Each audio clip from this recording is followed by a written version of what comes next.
Baada ya kuangalia clip nyingi na video vingi vilivyopita, sasa kuna hii video pia nayo ni ya msingi sana ya kuiangalia, ya terminologies. Ni vyema kutambua baadhi ya misamiati iliyotumika kwenye biashara ya forex. Misamiati ni mingi sana, lakini kuna ile ambayo inapaswa kabisa kuifahamu, ambayo hatuwezi tukafanya chochote, lazima tuifahamu, ambayo itatusaidia kuwa uelewa zaidi pindi tunapofanya hii biashara ya forex. Forex terminologies. What is forex terminologies? Kama nilivyokwisha kusema, ni misamiati. Kwanza tukianza na hii spot market. Spot market ni kitu cha namna gani? Anakuambia is any market that deal in the current price of financial instruments. Market huwa tumezoea ni soko, na spot kama spot ni maana yake ni fedha. Maana spot ni fedha, au tunaweza kusema ni fedha taslim. Lakini sasa spot market kwa jumla yake ni kitu gani? Is any market that deal in the current price.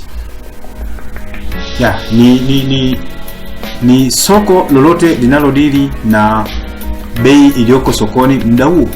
Sasa hichi ndio tunachosema sasa kwenye ile fluctuation inapotokea kwenye graph lako. Tunaposema fluctuation, kupanda na kushuka kwa thamani ya fedha, unaona, ndipo tunaweza tukasema kwamba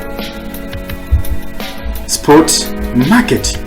Kwa hiyo tunaweza kusema biashara hii ya forex ni jina lingine pia tunaweza kusema ni spot market, kwa sababu forex market ndio tunaweza kusema ni hiyo spot market. Uhusiano wake ni wa karibu sana, kwa sababu ni ile hali ya kupanda na kushuka kwa thamani ya fedha kwa muda huo.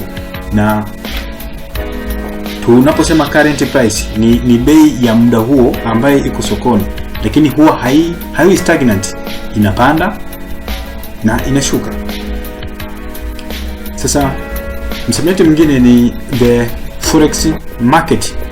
Anasema the forex market, OTC market is by for the biggest and most popular financial market in the world. Sasa kulingana na ule ukubwa wa soko hili la forex la foreign exchange ambayo inakuwa traded kidunia. Sasa by large number of individual and organization, kwamba wako watu wale retail traders, makampuni ya kifedha, taasisi mbalimbali za kifedha na mashirika mbalimbali, mabenki nini, yanakuwa yana trade. Hiyo ndio tunasema the forex market. OTC ni kulingana na ule ukubwa wa ile market yenyewe ilivyo. Sasa leverage. Sasa tunapokuja kwenye msamiati mwingine wa leverage, hii leverage ni unity. Tunaposema unity maana yake ni mtaji. Ndio maana baadaye unasikia mtu anasema ame over leverage, maana yake ameweka lot size kubwa ambayo haiendani na ule mtaji wake ambaye uko kitaalamu zaidi. Unaona? Na leverage kwa tafsiri nyepesi tunaweza tukasema hiyo ni ratio kati ya mtaji wako, na pia leverage ni kile kiasi cha fedha ambacho broker wako anakupa ili uweze kuingia kwenye soko la dunia kulingana na lot size inayokubalika. Kwa mfano ukiweka lot size ya 100, hiyo lot size ukiwa na unit 100, maana yake mtaji wa 100, uweze ukaweka hata mini lot size, lakini kwa kupitia leverage ambayo unapewa na broker, nitakuja nifafanue zaidi, inakuwezesha wewe kuweka lot size hata ya 100 na hata standard lot size. Pale ninaposema inakuwezesha wewe kuweka lot size ya mtaji wa 100, sio lot size ya 100 unapokuwa na mtaji wa 100, na hata standard lot size labda ya 1 unaweza ukaweka pia unapokuwa na dola 100. Lakini hiyo ni hatari isiyoelezeka, kwa sababu kuchoma account nafikiri dakika 5 zinaweza zisifike kama market itakuwa imeenda tofauti na wewe, kwa sababu unapoweka lot size ya standard lot size ya 100 ya moja, maana yake pipu moja tu unakuwa umegain dola 10 au unaruza dola 10 kama graph litakuwa limeenda against your analysis. Sasa hapo nilikuwa najaribu tu kufafanua kwamba leverage kazi yake ni kuwa na ule uwezo wa kuzungusha, kuweka lot size ya mtaji mkubwa ambapo pale ulikuwa hauna uwezo huo, na huo uwezo anakuwezesha ni broker, ndio anakukopesha ile pesa ambaye inakufanya wewe unapokuwa kwenye market mtaji wako labda ulikuwa kuruhusu uweke lot size ya 0.01, unajikuta unaweka hata lot size ya 0.05. Hiyo ni kwa sababu ya offer ya leverage ambayo anakupatia nani? Yule broker. Tuje kwenye hiyo definition hapa nimeandika, anasema hivi: in forex market, in forex trading, a small margin deposit can control a much larger total contract value. Yes, nafikiri maelezo mengi nimeshaeleza kwamba ule mtaji mdogo unaoweka ambaye margin call yake, yani ile margin ile ni ndogo kabisa, ambayo unatakiwa urani katika lot size ndogo, lakini inakufanya una control kana kwamba umeweka $100, lakini inakufanya una control kana kama umeweka $5,000. Ni kwa sababu ya ile offer ya leverage ambayo anayokupa yule broker, na hiyo leverage inakuwa katika ratio. Leverage given the trader ability to make nice profit and at the same time keep risk capital to a minimum. Example, sasa hii leverage inakusaidia wewe trader, retail trader, kuwa na uwezo wa kupata faida nzuri, kwa sababu unalazimika unaweka lot size kubwa. Lot size ndio kipimo cha faida na kipimo cha hasara kwa pipu moja. Kwa kupitia lot size unaweza ukaingia sokoni kwa kitendo cha dakika 5. Ashumu mtu anaingiza lot size ya 100. Ana mtaji mkubwa, anaweka lot size ya 100. Lot size ya 100 maana yake graph likimove pipu moja umeshatengeneza $1,000. Sasa kitendo cha kumove pipu moja maana yake ni kitendo cha dakika 5 nyingi. Kama fluctuation itakuwa nzuri, dakika 5 nyingi au dakika 3 unajikuta umeshatengeneza $1,000. Lakini hali kadhalika ukiweka lot size ya 0.01, ile ya kwanza kabisa kuanzia pale chini ambaye ni micro lot size, utajikuta hapo ndo sana una ka point tu, ka senti 10 tu kwa hiyo pipu moja. Unaona? Kwa hiyo ni jinsi gani unavyoweza kuelewa hiyo lot size inavyofanya kazi. Lot size na pipu ni vitu ambavyo vinakufanya wewe unachagua upate faida kiasi gani na uluzi kiasi gani. Sasa anasema hivi, pia inakufanya keep risk capital to a minimum. Example, ratio inaweza kawa ni 200 kwa 1.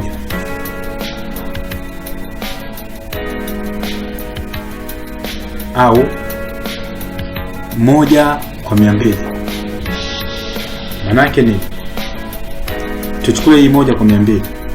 Maana yake ukiweka $1 unahesabika kana kwamba unakuwa na uwezo wa $200.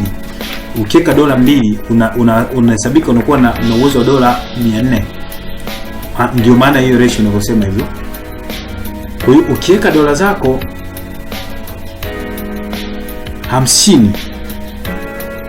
ukiweka dola zako 50, manake unachukua 50 mara 200. Ni hesabu ya kawaida. Ile jibu utakalolipata hapo, huo mtaji utakayepata hapo ndiye utakayokufanya uweze kurani. Inakupa vigezo vya kuweza kurani huo sawa sawa na mtaji wenye ukubwa huo wa 50 mara 200. Manake zinakuwa ni kama dola, inakuwa ni kama dola ngapi? 50 mara 200 ni kama dola 10,000 nafikiri. Nafikiri inakuwa ni kama dola 10,000.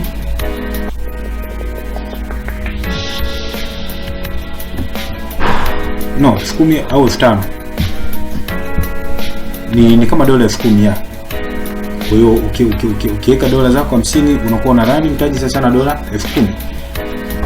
Kitu kingine, kuna hichi kitu kinaitwa high liquidity. High liquidity maana yake ni ule ujazo mkubwa wa mtaji. Kwa mfano ile trilioni 5.3 ambayo inakuwa traded per day au traded a day, ile tunasema ni liquid, very enormous liquid.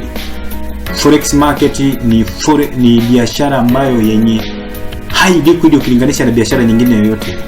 Forex market is so enormous, it is also extremely liquid. Ni biashara kubwa na pia ina mtaji mkubwa uliokithiri. Pia kuna msamiati mwingine live or, hapo amesema nil account, hapo ni real account. Hii ndio ile account yako halisi, sio demo account ambayo ni ile account yako ya mazoezi ambayo unafanya mazoezi ya kutengeneza trading system. Hii ni ile account yako halisi ambayo utakuwa unaifanyia kazi, na faida utakayopata hapo ni halisi itakayofanya uendeshe maisha yako, na hasara utakayopata hapo ni hasara halisi ambayo itakufanya ukosti maisha yako. Ndio maana ya live account. This is an account of forex trading which you deposit real money, not demo account. Yeah. Kwa hii ni ile account yako ambayo unafungua kwa broker na kuweka pesa yako halisi kwa ajili ya kufanyia trading, na wala sio demo account. Pia kuna kitu kingine kinaitwa bid. Neno la kawaida bid ni jitihada, tunaweza kusema ni jitihada, lakini hebu tuangalie jinsi lilivyotumika. Kiingereza kina tabia kucheza kulingana na mazingira. Bid is the price at which the dealer is willing to buy the base currency in exchange for the quote currency. This means that the bid is the price at which you will sell. Kwa hiyo kuna ask na bid. Kwa hiyo jinsi ilivyotumika hapo, bid kama bid ni ile bei ambayo iko sokoni muda huo ya kununulia, ya kuuza, ni inaitwa bid, na kinyume chake ni ask, ni ile bei iko kwa ajili ya kubai. Ask ni kubai. Kwa hiyo bid ni kuseli na ask ni kubai. Tutakuja utaona kwenye platform feature hiyo, tutakapofika muda kuelezea hiyo platform nitakwambia hiyo bid uliokuwa unaiona kule ndio hii, na hapo ndipo kuna kile kitu kinaitwa spread. Na hiyo spread ndio ile ule tofauti wa bei ya kuuzia na ya kununulia, ambayo ndio broker yeye ndio msosi wake huko hapo. Maana kiasi kwamba yeye ukiplace order yako tu tayari lazima uanze na loss, kwa sababu broker kama broker anakuwa ameshachukua faida yake. Najua wengi inawezekana wangekuwa na maswali, huyu broker anapataje faida? Broker anapata faida kupitia spread, ule tofauti wa bid na ask, bei ya kuuzia na bei ya kununulia, ndio broker ana uwezo wa kupata faida pale. Na pia anapata faida kupitia commission, na pia anapata faida kupitia transaction charge. Kwa hiyo ni vitu vya mneo. Pale unapolaza order, broker ana tabia ya kucharge commission. Commission inategemea broker moja na mwingine, na kuna broker wengine hawana commission. Sasa tunaposema bid is the price at which the dealer ni broker is willing to buy. Dealer ni broker, au unaweza kusema kwa upande mwingine ni trader pia. Hilo neno linapana huo. Yule ambaye anafanya is willing to buy the base currency. Kwa mfano Euro USD, Euro ni base currency in exchange for the quote currency. Exchange maana yake ana sell, anapo buy Euro USD pale anakuwa amebuy Euro, na vile vile anakuwa amesell USD. Sasa this means that the bid is the price at which you will sell. Yeah. Zingatia kwamba the bid price is always lower than the asking price.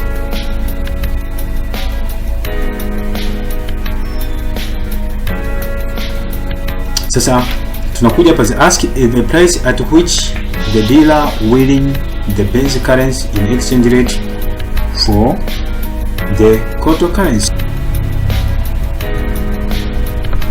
The spread is the difference between the bids and the asking price.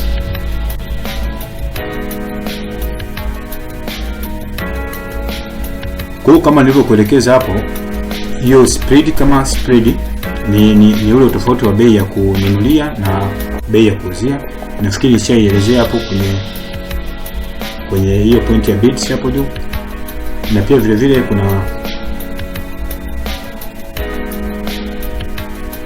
kuna hiyo ask ASCII is the price at which the dealer will sell the base currency and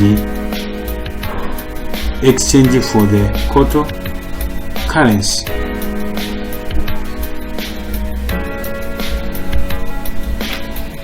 This means the ASCII is the price at which you will buy. Yeah. Pia kuna misamiati mingine kama vile gross currency. Hii hapo ni gross currency. Frequently carry a higher transaction cost. Nafikiri hapo ni cost, ni masuala spelling. Siku zote hiyo inachukua transaction cost kubwa sana. Kuna kitu kinaitwa margin. Margin is an account that you open with a forex broker that you must deposit a minimum amount with that broker. Sasa vile vigezo ambavyo yule broker wako atakuwa amekupa kwa ajili ya kudeposit kile kiwango cha chini ndio kinaitwa margin. Ule mtaji wako unaitwa margin.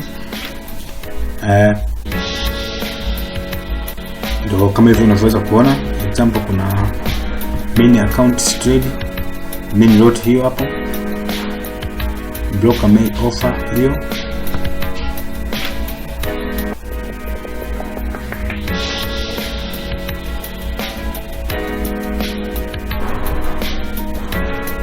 So you need to find only 50 here.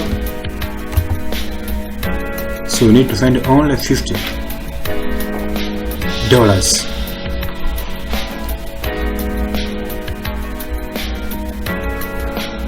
ili uweze kurani mtaji wa dola 10,000. Ndio kama alivyoeleza kule. Ukitafuta mtaji wa dola, ukiweka dola 50 kwa hii ratio ya 1:2, manake ndio kama vile nilivyokuisha kueleza kule, utachukua hii mara 200, ndio utakuwa na uwezo wa kurani sawa sana mtu mwenye mtaji wa dola 10,000. Kwa utakuwa na uwezo wa kuplace lot size kulingana na hii capital bila shida kwa dola hizo za 50. Pia kuna kitu kinaitwa margin call. Margin call, when your broker notifies you that your margin deposit have fallen below the minimum requirement level. Sasa hapa inakuwa hivi, unapofanya analysis yako, unapo place order yako, ile order yako ikaenda against your analysis, manake unakuwa uko kwenye loss. Umedeposit dola zako, let's say niseme dola zako 20. Sasa graph imeenda against na wewe kulingana na lot size ile yeka, kiasi kwamba umekula loss ya 10, loss ya 15. Ikishafika kwenye loss ya 17 au 18 au 16, huyu broker anaanza kukutumia ujumbe kwenye simu yako. Maana unapofunga account kwa broker, zile fomu unazojaza utaingiza namba za simu, anakutumia kwenye simu yako, anakwambia account yako imefikia kiwango cha chini, yani kimefeli, yani mtaji wako unaelekea kuisha. Maana yake pale account mbako unapopata ile ujumbe, hesabu umeshaunguza account kwa 97% nafikiri. Una 3% tu za kunusuru account yako. Kwa mpaka pale inakuwa ni hali mbaya. Kwa anakupa notification. Na nini maana anakupa ule ujumbe? Anakupa ule ujumbe kana kwamba ukaenda kujua nini kinaendelea sokoni muda huo, na usipofunga, maana anakupa ujumbe akitarajia kwamba utafunga, na usipofunga anafunga yeye mwenyewe. Na kwa nini anafunga yeye mwenyewe? Anaogopa kutengeneza negative kwenye account yako. Maana the way unavyozidi kula loss, ingepangekuwa na uwezekano wa kutengeneza negative. Sasa ukitengeneza negative, utakapokuja kudeposit pesa, utakuta zile pesa zinafanyaje? Zinafyekwa, zinalipa kwanza ile deni ambalo limefikia pale. Lakini sasa ukishatengeneza account yako ikawa na negative, utasubutu tena kuingiza hela yako hapo. Maana yake utakachofanya, utafungua account nyingine, kitu ambacho wao waliona kama ni changamoto, na ndio maana wanafunga wao wenyewe. Unashangaa tunasema account imeungua, alifunga ni nani? Ni broker. Balance. Balance ni nini? Is an amount of money that you have deposited to your broker account special for trading. hii balance ni ile pesa ambayo umewekeza kwa broker wako kwa ajili ya kufanyia trading, na hii balance inaweza kaongezeka na kupungua kadri unavyozidi kufanya trading, unavyopata faida au hasara kwenye platform yako. Unapofanya trading, kitendo cha kuplace order tu pale unapoanza na loss, basi ukisema ukifunga na ile loss, balance yako itapungua, na balance yako itaonekana mpaka pale utakapofunga order yako baada ya kufanya trading. Kama ulikuwa kwenye faida, ukifunga ile order yako, ile equity yako uliyofungia ndio inakuwa nini? Faida. Ndio inakuwa inaongeza balance kule. Na kama ilikuwa ni loss, inaenda inapunguza kule kwenye balance. Sasa also when you had started trading, your balance may increase or decrease when you close your trading.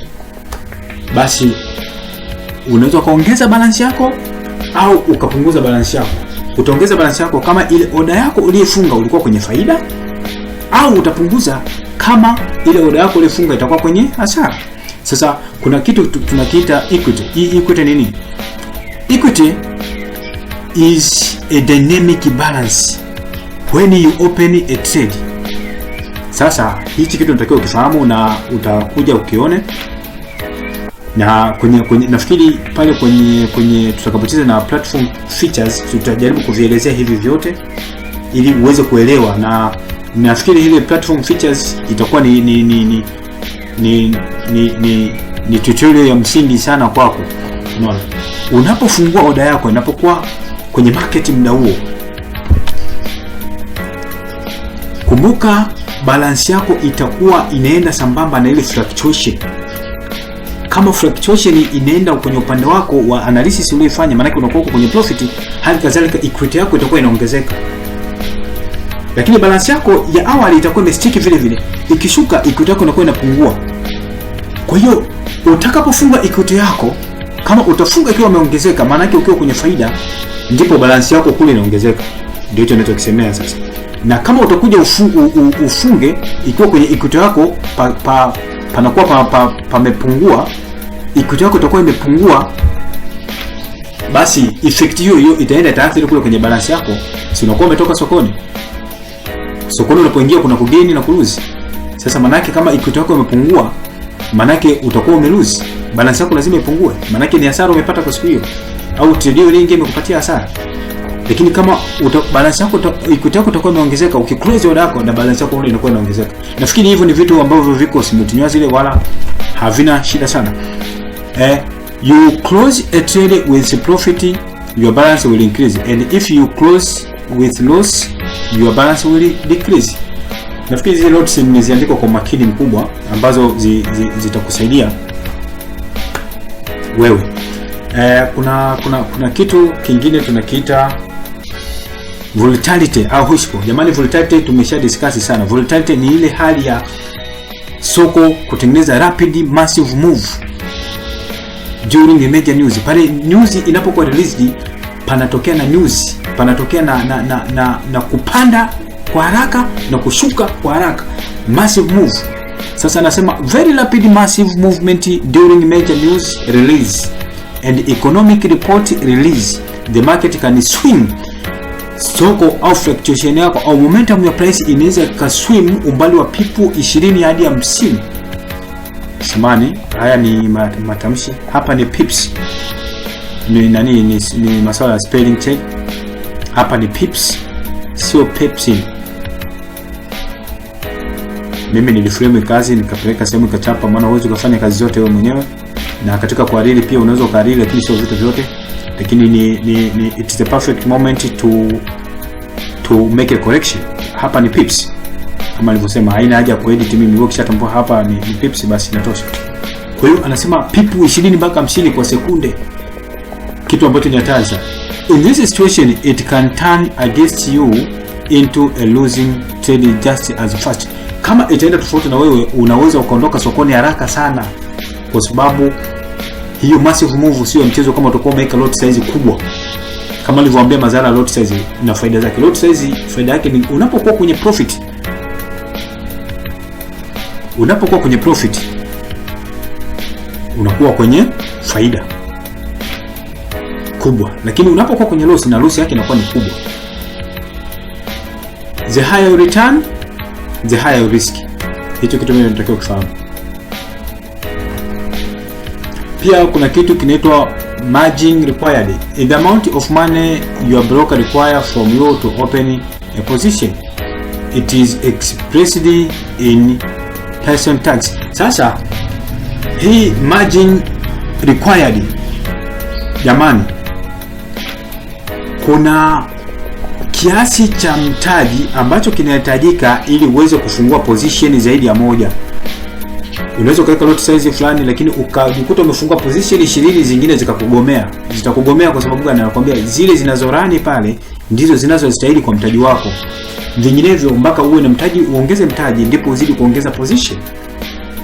Kwa hiyo ile lot size unaiweka itakufanya uwe na idadi fulani ya position. Unaweza ukaweka lot size kubwa ikakukataliwa, kwambia lot size unaweka haiendani na capital yako.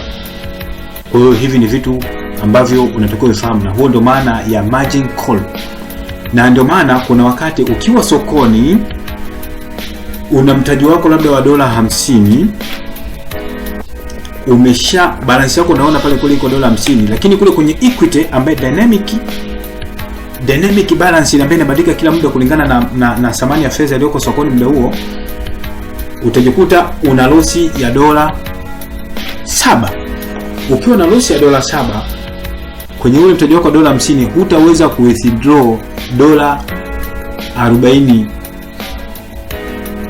na kitu, au hata $40 unaweza usi-withdraw, kwa sababu mpaka utakapofunga kule ndipo utakuwa na uwezo wa ku-withdraw hata kiasi chochote, kwa sababu kuna order tayari iko sokoni ina rani, inahitaji support ya ule mtaji wako. Kwa hiyo unapoondoa pale, sasa ile order itaanzaje kwa rani? Ndio kitu kinachoitwa margin call. Nafikiri hapo unatakiwa ufahamu. Pia kuna kitu kinaitwa used margin. The amount of money that your broker has looked up to keep your current position open. Sasa hii used margin, huyu broker amekuwekea limit. Hichi kiasi cha pesa ndicho kinachohitajika kwa ajili ya position iwe on, kufanya position yako iwe on. Hata pale utakapo withdraw, utaondoa kile kiasi kingine ambacho broker hakihitaji kwenye kwa ajili ya kurani ile account yako. Ndio kinaitwa used margin.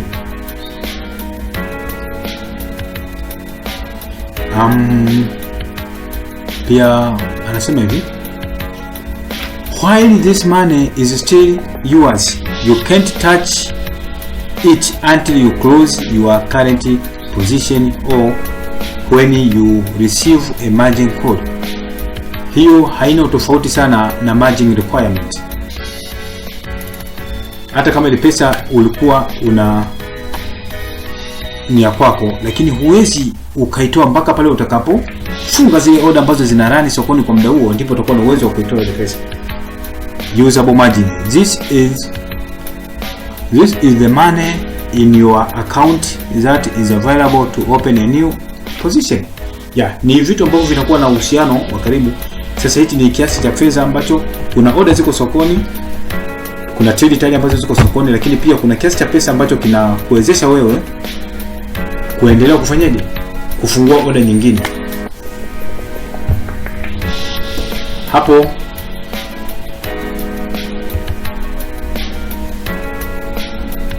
na hapo ndio mwisho wa hichi kipengele cha hii misamiati michache ya msingi. Misamiati iko mingi ambayo hatuwezi tukaimaliza leo wala kesho, lakini nimekupa hii kama mwongozo.